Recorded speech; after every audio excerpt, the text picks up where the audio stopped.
Good evening, everyone, on this Christmas Sunday. I hope that you've been having a wonderful Christmas weekend. Welcome to This Week at Little Hills. I'm so glad to be with you tonight. Tonight, we're going to turn to Romans chapter 5. We're going through a 12 days of Christmas devotional journey, and this passage refers to what happens in today's booklet. So if you haven't already, I do hope that you'll join me over there for that as well. But what we find in Romans 5 are these words from the Apostle Paul. He says in verse 6, "For while we were still weak, at the right time Christ died for the ungodly. For one will scarcely die for a righteous person, though perhaps for a good person one would dare even to die. But God shows his love for us, in that while we were still sinners, Christ died for us." Think about the wonder of that. When we celebrate Christmas, we're celebrating God coming into the world in order that he would actually come to die for us.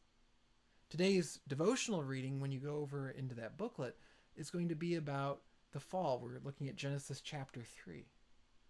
And I'd leave us with a question today. What would we do for someone who is unrighteous? What would we do for someone who is undeserving? Because no matter how much we might try to be pleasing to God, we fail time and again. And as Paul says here, Jesus came into this world. He died for us while we were unrighteous. The only reason that we can ever claim righteousness is because Jesus has died and given his righteousness to us. And the only reason we have hope is that when Jesus died, he didn't stay dead, but he was resurrected. And when we think about that, yeah, that's the good news of Easter. But it's also the good news of Christmas, because the plan was already set. Jesus wasn't born in that manger and then sort of just went to see how things would happen, and it so happened that he ended up on a cross.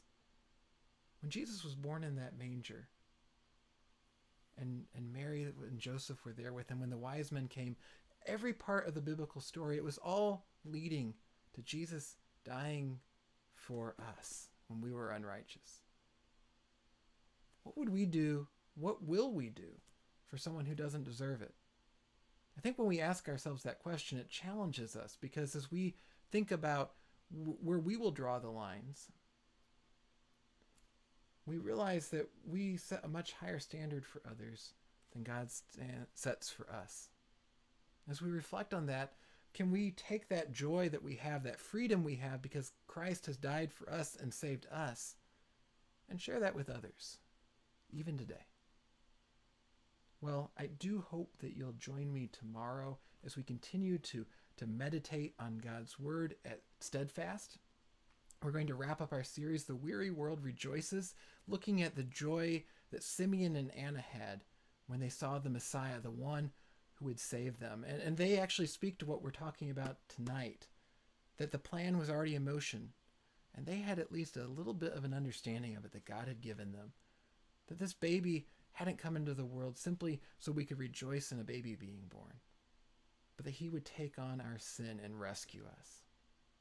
I hope that you'll be there for that tomorrow night. And I also hope that you, if you haven't already, that you will download that devotional booklet for the 12 days of Christmas. And over the coming days, as we wind down the Christmas season, that we wouldn't wind down reflecting on the wonder of God and his love for us.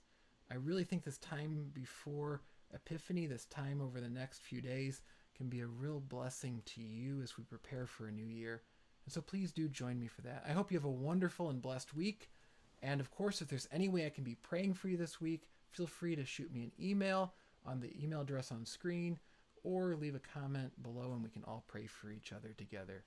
Have a very Merry Christmas, and I look forward to seeing you tomorrow night.